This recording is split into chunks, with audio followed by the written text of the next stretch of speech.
네, 안녕하세요. 하나님의 평안이 여러분과 여러분의 가정, 그리고 여러분이 헌신하시는 사역 모두 또 하나님께서 여러분에게 맡기신 일에 함께 하시기를 축복합니다. 저는 이 온누리교회를 섬기는 최성환 장로입니다. 근데 저는 뭐 유명한 사람도 아니고요, 또 유능한 강사도 아니고 목회자는 더더욱 아닙니다.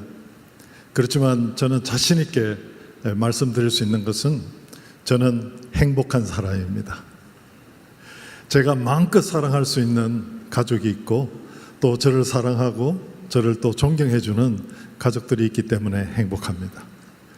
그리고 제가 어떤 모습으로 살아가든지 저를 사랑해 주시되 끝까지 사랑해 주시는 하나님과 동행할 수 있어서 더욱 행복합니다. 오늘 또 하나님께서 저를 여러분 앞에 이렇게 세우셔서 하나님께서 저희들에게 주신 최고의 선물인 가정에 대해서 여러분과 얘기를 나누게 해주셔서 또 하나님께 감사드립니다. 말씀드렸다시피 저는 두란노 아버지학교 이사장으로도 섬기고 있습니다. 이 두란노 아버지학교는 이 세상의 이 아버지들이 하나님과의 친밀감을 회복하고 또 아버지로서의 정체성을 회복해서 하나님께서 아버지들에게 맡기신 그 사명을 잘 감당하고 그야말로 하나님의 섭리에 꼭 맞는 행복한 믿음의 가정을 만들어갈 수 있도록 돕는 학교입니다.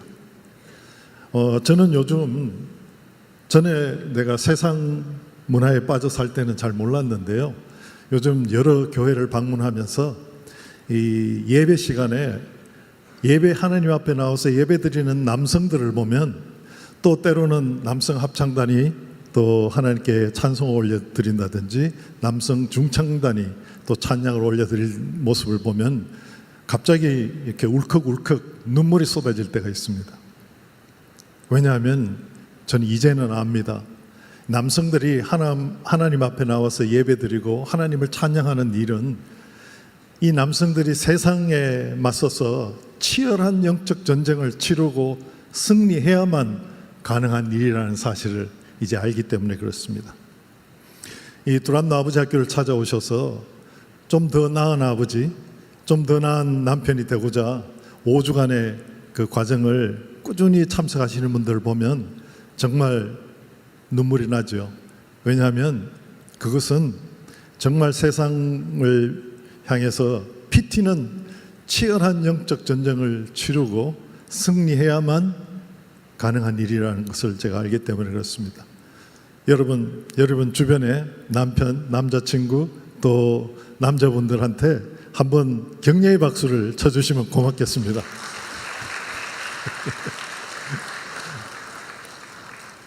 우리는 매일 하루의 일과를 마치면 이제 가정으로 돌아갑니다.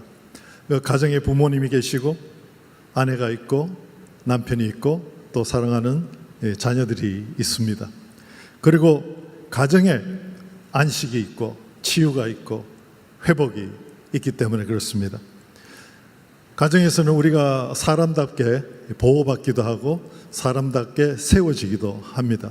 그래서 가족은 그렇게 만나서 무조건적인 사랑을 서로에게서 배우고, 또 가족이기 때문에 모든 것이 다 받아들여지는 그러한 사랑을 실천하는 유일한 관계가 이 가정이라고 생각합니다.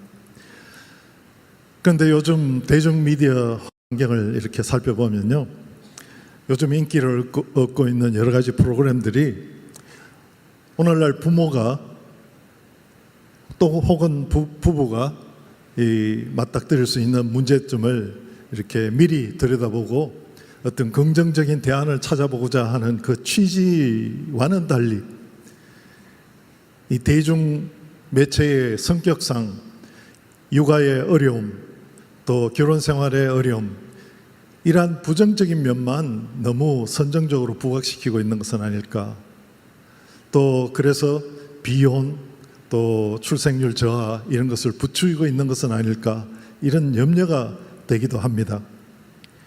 물론 자녀를 책임지고 자녀를 걱정하고 또 자녀를 보호하는 그런 식으로 양육하는 것이 수고는 맞죠. 또 부부끼리도 서로를 배려하고 양보하고 또 희생하고 또 연합하는 이러한 수고들이 고생으로 여겨질 수도 있습니다. 그러나 그런 부대낌 속에 생명과 활기가 있고 또 사랑과 보람이 있습니다.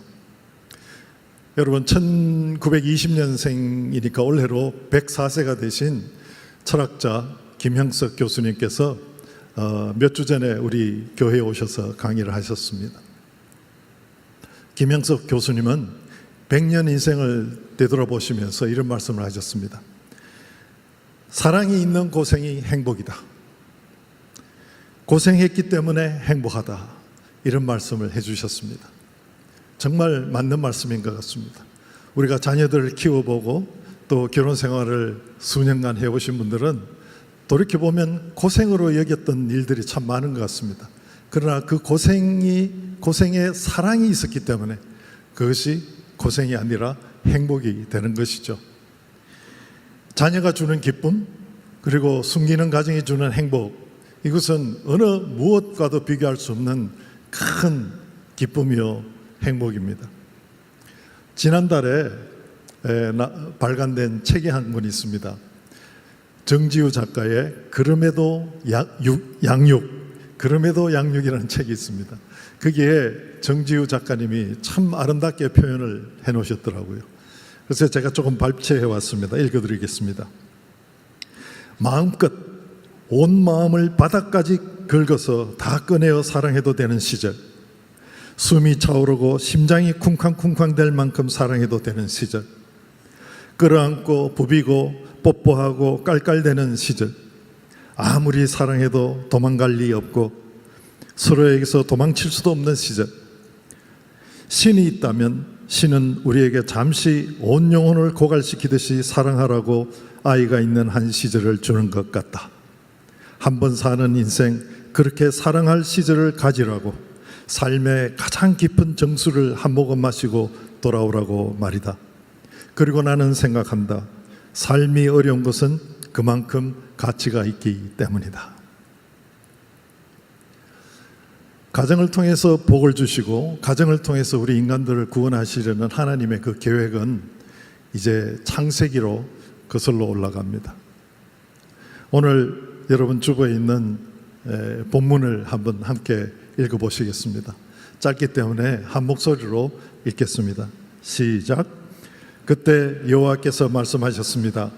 내가 지금 하려는 일을 아브라함에게 숨기겠는가? 아브라함은 분명히 크고 강한 민족이 될 것이며 땅의 모든 나라들이 그를 통해 복을 받게 될 것이다.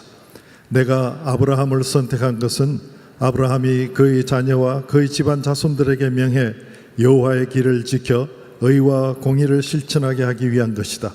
그리하여 나 여호와가 아브라함에게 말한 것을 이루고자 하는 것이다. 하나님께서는 아브라함에게 정말 은혜의 언약을 하셨죠.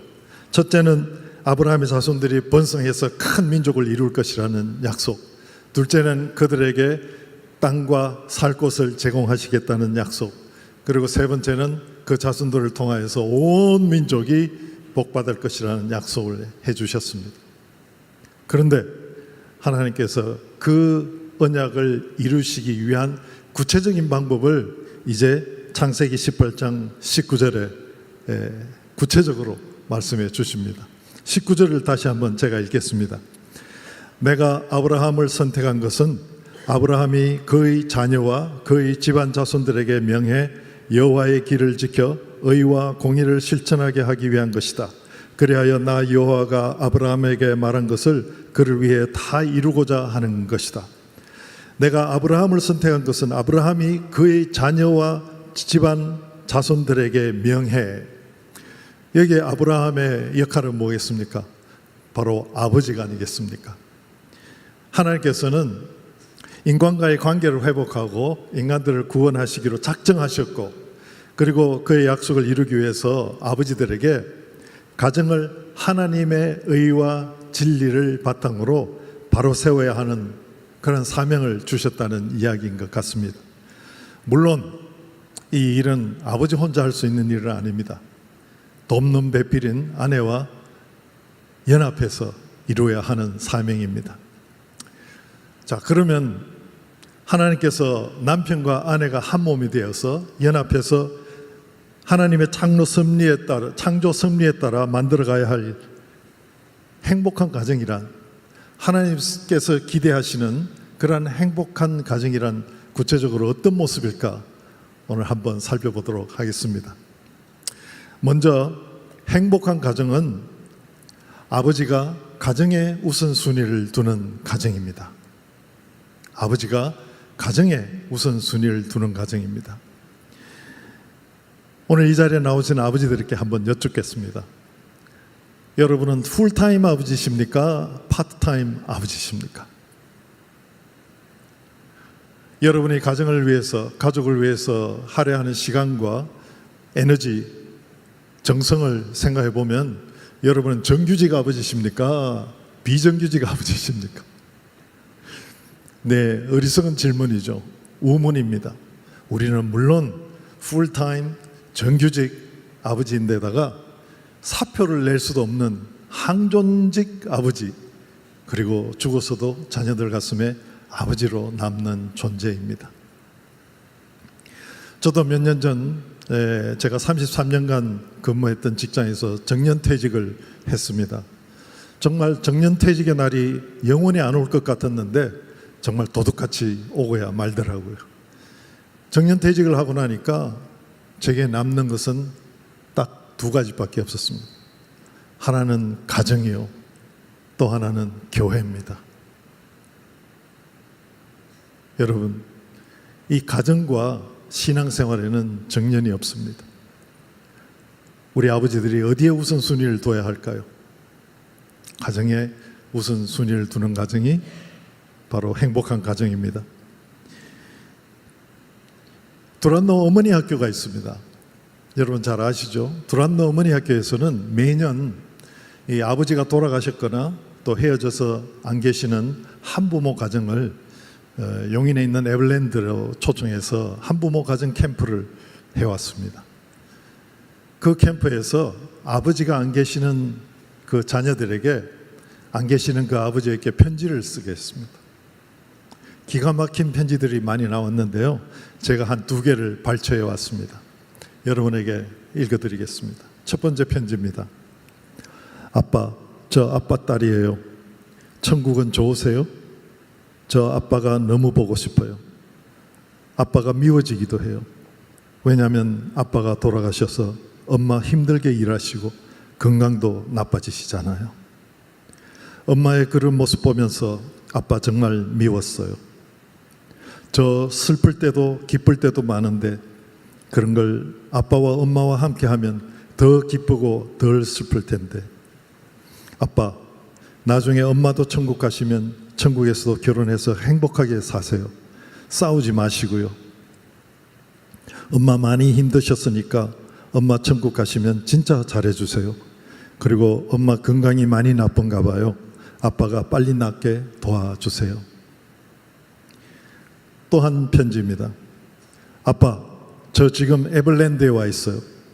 그런데 전 하나도 재미있지 않아요. 아빠가 있으면 재밌겠지만 지금은 슬퍼요. 아빠가 계시지 않았어요. 하지만 전 울지 않아요. 내가 울면 엄마도 우니까요. 아빠, 전 소원이 정말 많이 있어요. 첫째 소원, 아빠랑 지금 내가 있는 곳에 와서 함께 노는 거예요. 둘째 소원, 아빠가 매일매일 나랑 같이 놀고 공부도 가르쳐주고 했으면 좋겠어요. 셋째 소원, 아빠랑 같이 운동하고 아빠가 날 위로해주면 좋겠어요. 넷째 소원, 아빠랑 같이 놀고 모든 것을 아빠랑 같이 하고 싶어요. 첫째 소원도 둘째 소원도 셋째 소원도 넷째 소원도 아빠랑 함께 하고 싶다는 소원을 가진 아이의 편지입니다. 아마 여러분의 가정에도 이와 똑같은 소원을 가진 자녀들이 분명 있을 줄로 믿습니다. 우리 아버지들은 종종 한 2가지 정도의 착각을 하면서 살아가는지도 모르겠습니다. 첫 번째 착각은 내가 지금은 이렇게 바쁘지만 언젠가는 가족과 함께 시간을 보낼 수 있는 그런 여유로운 시간이 올 거야. 이것은 왜 착각이냐 하면요, 지금 가족과 함께 시간을 할애하는 습관을 들여놓지 않으면 그런 가족과 함께 보낼 수 있는 여유로운 시간은 영원히 오지 않기 때문에 그렇습니다. 또 한 가지 착각은 우리 자녀들의 어린 시절이 영원히 지속될 것이라는 착각. 우리 아버지들은 때때로 미루는 이런 얘기를 잘 합니다. 다음에 가자, 나중에 하자, 미루는 말을 잘 하게 됩니다. 그러나 자녀들의 필요는 그 한 곳에 머물지 않습니다. 빨리빨리 우리 어른들이 생각하는 것보다 더 빨리빨리 자녀들의 필요는 변해갑니다. 그래서 자녀들과 아름다운 추억을 만들 수 있는 시간 많지도 않을 뿐더러 그 시간은 바로 지금이라는 것입니다.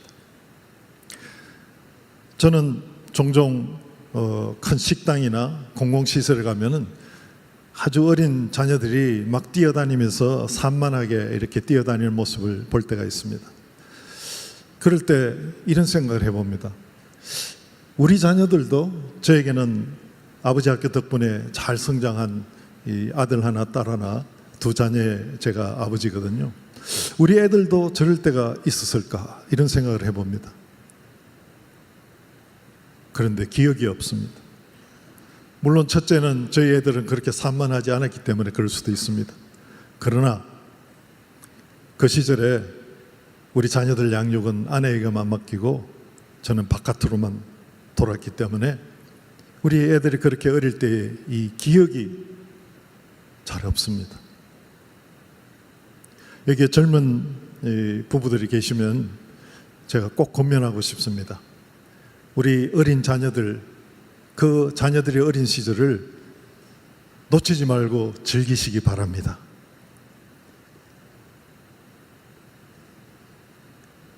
아까 제가 말씀드린 그럼에도 육아, 그 책을 쓴 정지우 작가는 또 이렇게 얘기합니다. 나무에 달라붙은 매미처럼 부모를 사랑하는 아이가 있는 시절, 나는 삶의 모든 것을 새로이 경험한다. 20년 만에 다시 축구를 하고 운동을 싫어하는 내가 숨이 차오를 때까지 아이랑 달리기 시합을 한다. 언제나 앉아서 커피를 마시며 바라보는 것을 좋아하던 내가 그 어떤 시절보다 활동적이다. 그래서 아이는 나를 세상에서 가장 행복하게 만들어준다. 아이가 있어서 아내와 나는 하루에 수십 번, 수백 번을 너무 쉽게 웃는다. 우리는 이 시절이 너무 짧다는 것을 매번 의식하고 그래서 자주 슬퍼진다. 여러분, 그 순간순간을 즐기시기 바랍니다. 다시 돌아오지 않는 순간, 길지 않는 순간입니다. 여러분, 아버지가 가정에 우선순위를 두는 가정, 그 가정이 바로 행복한 가정입니다. 또 행복한 가정은 부부간의 의사소통이 잘 되는 가정이라고 합니다. 부부의 행복은 원활한 의사소통을 통해서 그 친밀감을 얼마나 잘 이어가는가에 달려있다고 합니다. 3개월 이렇게 말씀하시는데 그것은 친밀감이 이어지지 못할 때 그런 것이죠. 원활한 소통을 통해서 친밀감을 이어가는 것, 그것이 부부간의 행복의 키라고 합니다. 여러분은 부부간에 혹은 남자친구, 여자친구 간에 대화가 참 잘 된다고 생각하십니까? 상대방도 그렇게 생각할까요? 저희 아내는 제게 이런 말을 종종 했습니다. 당신의 문제는 아무 문제 없다고 생각하는 것이 바로 문제예요. 부부의 경우는 대부분의 남편들은 아무런 문제가 없다고 생각하는데 아내들은 문제라고 생각하는 경우가 참 많습니다. 아내들은 우리 남편과는 대화가 되질 않아요. 남편하고 이야기할 때면 벽을 보고 얘기하는 것 같아요. 또 최근에 어떤 아내는 이런 고백을 하더라고요. 내가 얘기를 시작하면 우리 남편은 귀를 막는 것 같아요.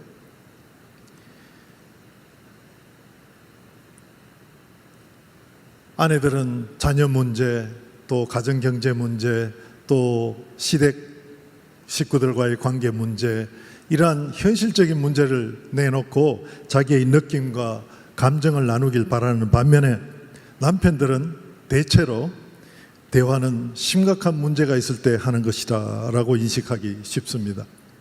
그래서 아내들이 여보 우리 이야기 좀 해요 딱 이러면 남편들은 가슴이 철렁 내려앉으면서 대꾸를 이렇게 합니다. 뭐가 문제야? 그리고는 꼭 정답, 해결책을 내놓으려고 하는 것이죠. 여성은 일반적으로 대화를 통해서 공감과 교감을 서로 나누기를 바라는 반면에 남성들은 문제를 해결해야 되는 과업으로 여기기 때문에 그렇다고 합니다. 자매님 여러분, 혹시 여러분은 열심히 이야기를 하는데 남편이 반응도 보이지 않고 침묵으로 일관할 때가 있던가요? 그럴 때면 나를 무시한다고 생각해서 속상해하지 마시고 우리 남편이 아직은 뾰족한 해결책을 찾지 못했구나. 그래서 자기만의 해결책을 찾기 위해서 자기만의 동굴로 잠시 들어갔구나. 이렇게 이해하시는 것이 훨씬 마음이 편하실 겁니다. 이것은 성취 중심적인 남성과 관계 중심적인 여성의 근본적인 차이이기 때문에 누가 옳고 누가 그르고의 문제는 아닙니다. 이 부부간의 대화의 문제는 대부분 남편은 아내의 말을 잘 듣지 못하고 또 아내는 남편에게 말을 할 때 남편이 알아듣게 말을 잘 못하는 데서 기인한다고 저는 생각합니다. 남편은 아내의 말에 좀 더 귀를 기울이고 아내의 그 감정의 변화까지도 들을 수 있어야 됩니다. 그래서 그랬구나, 정말 당신 힘들었겠구나, 이렇게 맞장구도 칠 수 있어야 되는 것이죠. 오늘 이 자리에 자매님들이 참 많이 나와 계시는데 이 자리를 빌어서 아내들에게 제가 부탁을 하나 드리겠습니다. 여성분들은 남편이나 남자친구들에게 이렇게 말을 하실 때 너무 많은 감정을 복잡하게 담아서 하지 마시고 단도직입적으로 일목요연하게 해주시면 얼마나 좋을까요? 아주 죄송합니다만 남편과 애완용 강아지의 공통점이 몇 가지 있다고 합니다. 첫째는 끼니를 챙겨줘야 된다. 둘째는 때때로 데리고 놀아줘야 된다. 셋째는 처음부터 길을 잘 들여야 된다. 그리고 마지막 네 번째는 복잡한 말은 못 알아듣는다. 저는 이 대화 문제 때문에 이혼당할 뻔했습니다. 저는 제 아내가 말을 하고 시작하면은 참고 기다려주질 못했습니다. 제 아내는 관계 중심적인 여성이다 보니까 말을 시작하면 결론에 도달하는데 시간이 너무 오래 걸립니다. 이리 가서 관계 맺고 저리 가서 관계 맺고 헤매다가 돌고 돌아서 어떨 때는 자기가 무슨 얘기를 하려고 했는지 결론도 잃어버리는 경우가 있습니다. 이걸 참고 기다려줬어야 되는데 제 반응은 그렇지 못했습니다. 듣다가 못 참고 그래서 어쨌다는 거예요. 결론만 이야기해요. 그런데 그걸 왜 나한테 이야기해요? 나보고 어쩌라는 건데요? 나하고 무슨 상관이 있는데? 이런 식으로 제가 반응을 했죠. 거기에다가 더 보태서 당신은 말을 할 때 미리 좀 생각해서 요점 정리를 잘해서 좀 알아듣게 말하세요 하고 나불하기도 했습니다. 그랬더니 제 아내는 자기는 논리적으로 말을 할 줄 모르는 사람, 그리고 제 앞에서 말을 하기가 두려운 사람, 그래서 제 앞에서는 입을 닫았습니다. 말을 안 하기 시작했습니다. 그런데 저는 아내가 요즘 말이 없으니까 요즘은 아무 문제가 없구나, 모든 문제가 다 해결되어서 요즘 아내가 말이 없구나, 이렇게 여긴 거죠. 어쨌거나 요약하자면 다행히도 결론적으로 이혼은 당하지 않았습니다. 그래서 이런 남성과 여성의 이 일반적인 차이점을 제가 이해하고부터는 이제 아내의 말을 순교하는 심정으로 끝까지 들어줍니다. 그래서 요즘은 답답한 얘기 끝까지 들어줘서 고맙다는 이런 칭찬도 아내로부터 듣기도 합니다. 부부간에 의사소통이 잘 되는 가정, 그 가정이 바로 행복한 가정입니다. 세 번째로 행복한 가정은 감사와 사랑의 표현을 많이 사용하는 가정입니다. 여러분 아시겠지만 사랑의 언어라는 책을 쓴 게리 채플먼은 5가지의 사랑의 언어를 소개했죠. 첫째는 칭찬해 주는 것, 둘째는 선물해 주는 것, 그리고 세 번째는 집안일을 도와준다든지 하는 봉사해 주는 것, 그리고 네 번째는 함께 시간을 보내는 것, 그리고 마지막 5번째는 육체적인 접촉. 이 5가지를 사랑의 언어다 하고 이렇게 소개했습니다. 그런데 여러분, 이 사랑의 언어를 누구에게 가장 많이 사용해야 할까요? 친구에게요? 직장 동료에게요? 아니죠. 우리 사랑하는 가족에게, 더더군다나 특별히 배우자 간에 이 사랑과 감사의 언어를 가장 많이 사용해야 되지 않겠습니까? 가까운 사람으로부터 사랑받는다는 느낌, 그것이 바로 행복입니다. 우리는 온 인류를 사랑한다고 말할 수 있지만 내 가까이 있는 사람을 사랑하기는 쉽지 않습니다. 가장 가까이 있는 사람으로부터 사랑받는다는 느낌, 그것이 행복입니다. 여러분의 아내, 여러분의 자녀들이 바로 여러분과 가장 가까이 있는 사람 아니겠습니까? 그래서 이 도란노 아버지 학교에서는 매일매일 해야 하는 과제로 집에 돌아가면 아내와 자녀들을 안아주고 그리고 사랑한다고 표현하라는 숙제를 내줍니다. 여러분 중에는 아버지 학교를 경험하신 분들도 계시고 아직 경험 안 하신 분들 계실 텐데 저는 이 자리에서 여러분의 실습을 해봤으면 좋겠습니다. 여러분 옆에 계시는 우리 아내나 여자친구를 우리 형제님들이 한번 꼭 안아주십시오. 지금 안아주십시오. 안아주면서 귀에다 대고 사랑합니다 라고 한번 고백해 보십시오. 그리고 아내의 손인 또 여자친구의 손을 한번 꼭 잡아 보십시오. 어깨에 손을 이렇게 얹어도 좋습니다. 지금 그 자세 그대로 끝까지 들어주시기 바랍니다. 제가 한 가지 강조하고 싶은 것은 함께하는 시간입니다. 게리 채플먼은 이것을 퀄리티 타임이라고 이렇게 표현했습니다. 질 높은 시간, 둘만의 시간, 서로에게 집중하는 시간, 그것이 퀄리티 타임입니다. 우리가 90년을 살지 100년을 살지 모릅니다. 하나님께서 우리에게 허락하신 육신으로의 삶을 이 세상에서 살다가 우리는 하나님께로 돌아갈 텐데 우리가 부부간에 1시간의 시간을 서로에게 집중할 수 있다면 그것은 1시간어치의 나의 생명을 서로 나눈 것이 됩니다. 오늘 여러분과 저희가 이렇게 1시간가량 함께 하나님 앞에 나와서 함께 시간을 보내는 것은 우리 1시간어치의 생명을 우리 함께 나누는 것이죠. 그래서 진정한 형제가 되고 자매가 되는 것 아니겠습니까? 여러분은 누구와 여러분의 생명을 가장 많이 나누고 싶으십니까? 사랑하는 가족과 여러분의 생명을 가장 많이 나눌 수 있어야 되겠죠.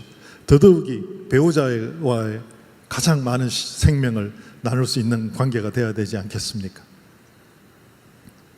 감사와 사랑의 표현. 여러분, 사랑은 표현해야 전달이 됩니다. 제가 얼마 전에 아침 일찍 TV 프로그램에 한번 보니까 어떤 젊은 진행자가 시골에 계시는 노부부를 찾아갑니다. 하필이면 경상도 부부를 찾아갔습니다. 가서 할머니에게, 할머니, 우리 영감님이 할머니에게 사랑한다는 표현을 자주 해주십니까? 물었는데 할머니가 나는 이 영감한테서 사랑한다는 말을 평생 들어본 적이 없다. 그러니까 그 진행자가 할아버지께, 할아버지, 이번 기회에 할머니한테 사랑한다고 한번 고백해 보십시오 했더니 이 할아버지가 우물쭈물 하다가 한마디 내뱉더라고요. 안캐도 지가 알기다. 안 가면 지가 모릅니다. 여러분, 사랑은 표현해야 됩니다. 어느 시인이 이렇게 얘기했죠. 울리지 않는 종은 종이 아니듯이, 부르지 않는 노래는 노래가 아니듯이, 표현하지 않는 사랑은 사랑이 아니다. 기억하시기 바랍니다. 이러한 사랑과 감사의 언어를, 표현을 자주 사용하는 가정이 바로 행복한 가정입니다. 이제 마지막으로 행복한 가정은 부부가 영적인 가치관을 공유하는 가정입니다. 부부는 공유하는 소망이 있어야 되고, 삶의 목적이 있어야 되고, 삶의 방법이 있어야 됩니다. 그래야 두 사람의 삶이 한 방향을 향해서 함께 걸어갈 수 있기 때문에 그렇습니다. 어린 왕자라는 책을 쓴 프랑스 작가 생텍쥐베리는 이런 말을 했습니다. 사랑은 두 사람이 서로 마주보는 것이 아니고 두 사람이 한 방향을 바라보는 것이다. 그렇습니다.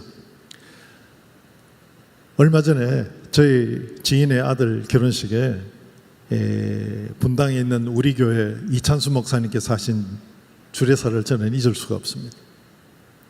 신랑 신부를 앞에 세워놓고 신랑에게 먼저 묻습니다. 신랑은 옆에 서 있는 이 여인이 당신을 영원히 사랑하며 행복하게 해줄 것으로 믿습니까? 신랑이 네! 하고 천정이 떠나가도록 대답했습니다. 신부에게도 똑같이 묻습니다. 신부는 옆에 서 있는 이 남자가 당신을 영원히 사랑하며 행복하게 해줄 것으로 믿습니까? 신부가 네. 근데 이찬수 목사님이 택도 없는 소리 하지 마세요. 깜짝 놀랐습니다. 아니, 새롭게 출발하는 커플을 세워놓고 무슨 말씀을 하시려고 저러는가? 두고 보라는 거예요. 옆에 서 있는 이 사람은 당신을 영원히 사랑하며 행복하게 해줄 능력도 없고 그런 의지도 없다는 거예요. 두고 보라는 거예요. 철저히 자기중심적이고 이기적인 삶을 살 거라는 거예요. 점점 이제 불안해졌습니다. 그런데 결론적으로 목사님의 메시지는 이거였습니다. 우리는 어차피 자기중심적이고 이기적인 죄성을 가진 불완전한 인간이기 때문에 영원히 한결같이 사랑하며 행복하게 살 능력이 없다는 거예요. 그러나 두 사람 사이에 완전한 사랑이신, 무조건적인 사랑, 완전한 사랑이신 하나님의 사랑이 개입할 때, 그때야 비로소 두 사람은 한결같이 사랑하며 행복하게 살아갈 수 있다라는 메시지였습니다. 그렇습니다. 우리는 정말 자기중심적이고 이기적인 죄성을 가진 불완전한 존재입니다.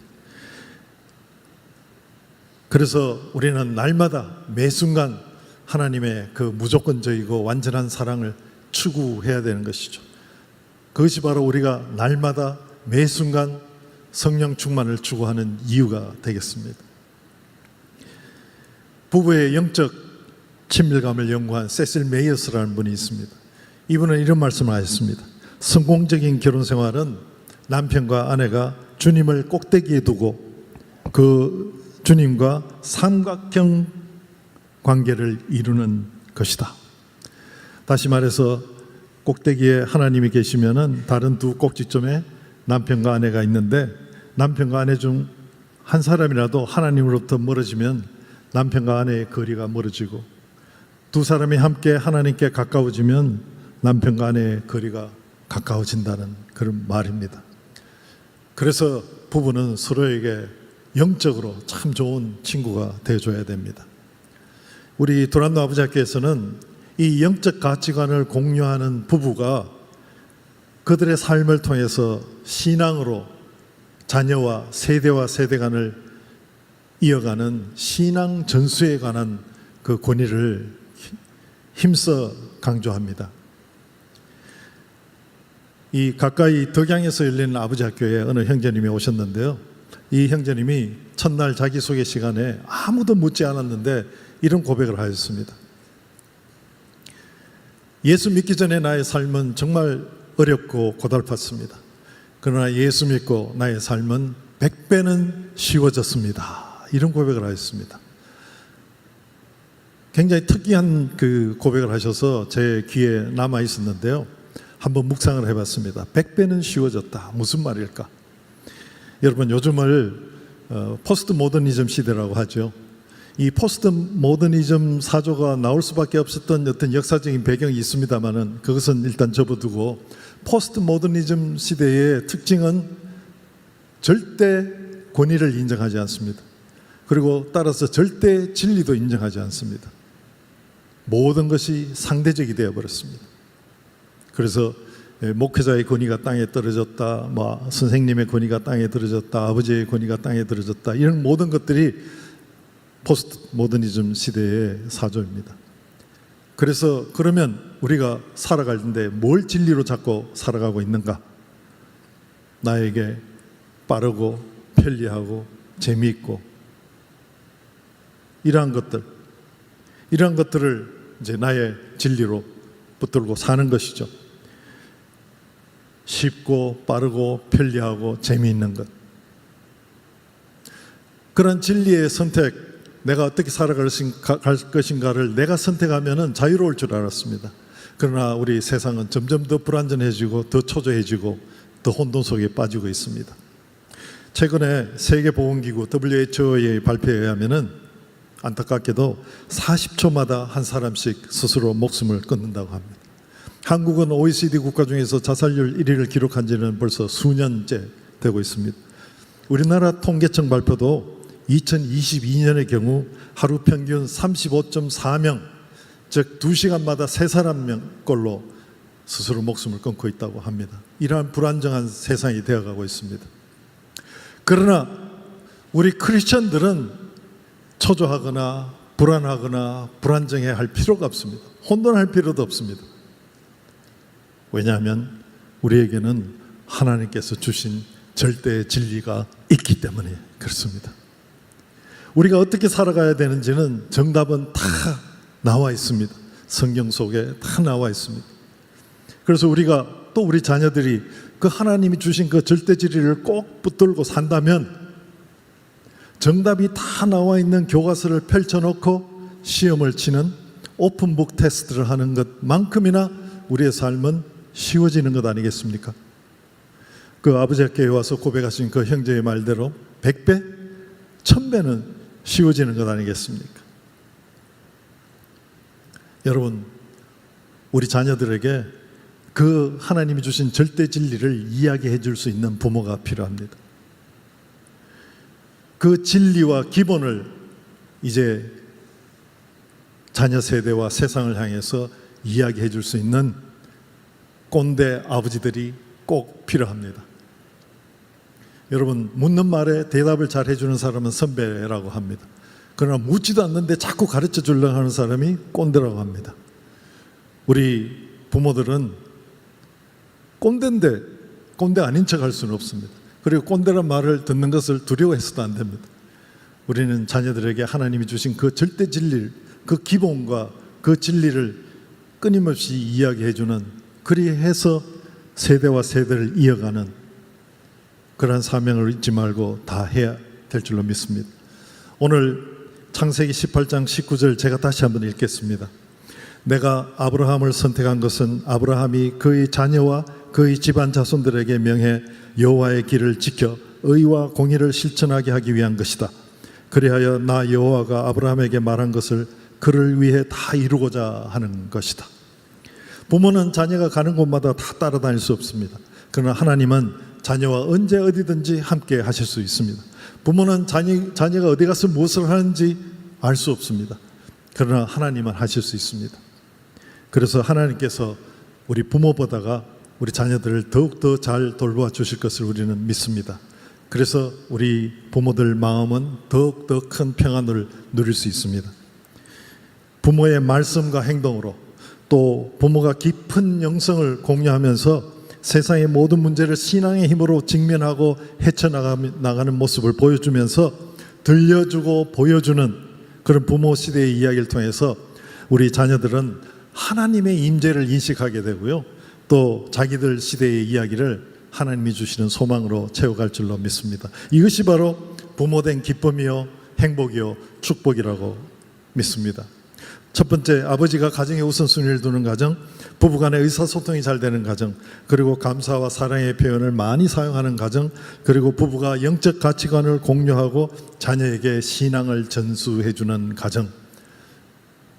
이러한 행복한 가정을 여러분 다 만들어 가실 수 있습니다. 성령께서 도우시면, 동행해 주시면 우리는 할 수 있습니다. 가정은 하나님께서 이 땅에서 천국의 기쁨을 맛보게 하기 위해서 만들어주신 공동체라고 합니다.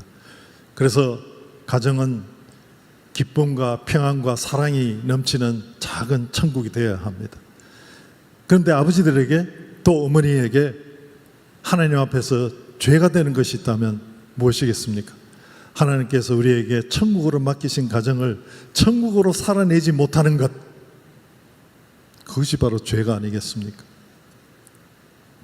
믿음직한 남편, 좋은 아버지, 사랑스러운 아내, 좋은 어머니, 그리고 생각만 해도 흐뭇한 미소와 부모 얼굴에 미소를 짓게 하는 사랑스럽고 대견스러운 자녀, 그러한 모습으로 여러분의 가정을 천국 같은 가정으로 다 만들어 가시기를 축원합니다. 성령의 도우심으로 우리는 할 수 있습니다. 여러분 마음을 모아주시면 제가 기도하겠습니다.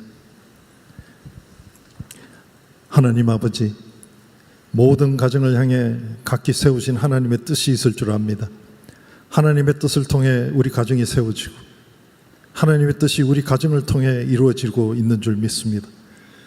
가정에 어려움이 닥쳐올 때마다 우리 가정을 향하신 하나님의 뜻을 묵상하고 새로운 용기를 내고 하나님의 거룩하신 임재와 은혜를 체험하게 하옵소서. 저희 모두가 하나님의 선하심을 의심치 않고 주신 능력으로 담대하게 헌신하며 가정을 창조하신 주님의 섭리에 따라 행복한 믿음의 가정을 이루고야만은 믿음의 승리자가 다 되게 하옵소서. 우리 주 예수 그리스도의 이름으로 기도합니다. 아멘. 여러분 사랑하고 축복합니다.